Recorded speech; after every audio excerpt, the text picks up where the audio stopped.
پھر اس کے بعد گمسان کا رن پڑا، لڑائی کا تنور گرم ہو گیا، چیخ و پکار آسمان کو چھونے لگی۔ اصحاب محمد صلی اللہ علیہ وسلم لڑائی کی لپیٹ میں آ گئے۔ ان میں سے کافی تعداد میں شہید ہو گئے۔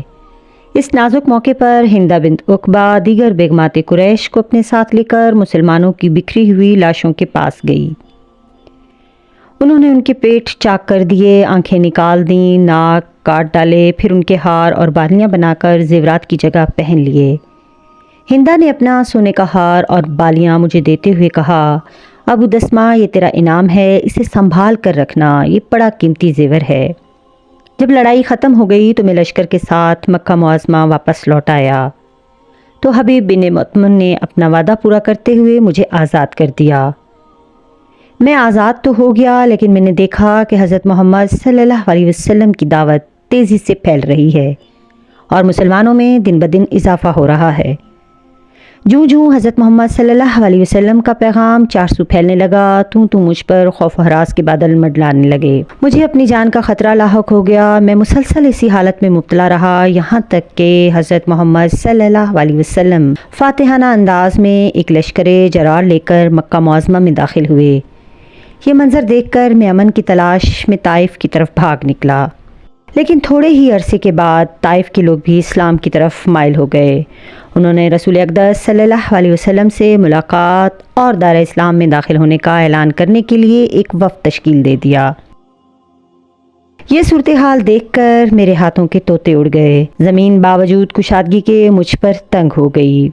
میں اسی حزن و ملال میں مبتلا تھا کہ میری حالت زار دیکھ کر ایک خیر خواہ کو مجھ پر ترس آ گیا اور اس نے کہا، ارے وحشی بن حرب، اللہ کی قسم، حضرت محمد صلی اللہ علیہ وسلم ایسے شخص کو قتل نہیں کرتے جو کلمہ طیبہ پڑھ کر دار اسلام میں داخل ہو جاتا ہے۔ اس کی یہ بات سن کر حضرت محمد صلی اللہ علیہ وسلم کی تلاش میں سوئے یثرب روانہ ہو گیا۔ جب میں وہاں پہنچا تو مجھے معلوم ہوا کہ آپ مسجد میں تشریف فرما ہیں۔ میں آنکھ بچاتے ہوئے بڑی احتیاط سے مسجد میں داخل ہوا اور آپ کے سامنے کھڑے ہو کر پکار اٹھا، اشہد ان لا الہ الا اللہ اشہد ان محمدً عبدہ ورسولہ۔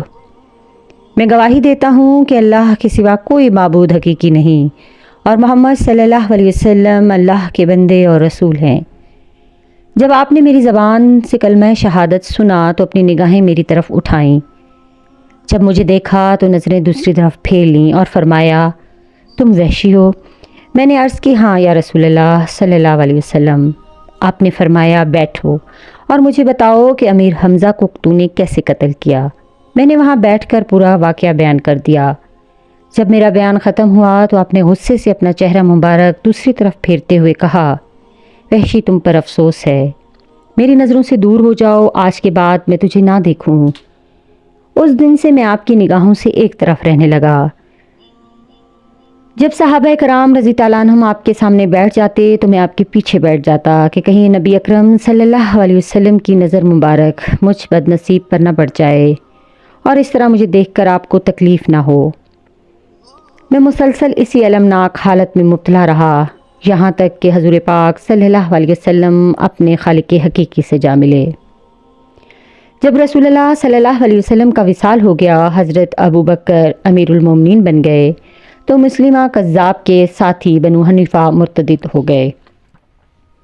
خلیفہ اول حضرت ابو بکر صدیق نے مسلمہ سے نبرد آزما ہونے اور اس کی قوم بنو حنیفہ کو دین الہیہ کی طرف واپس لانے کے لیے لشکر تیار کیا۔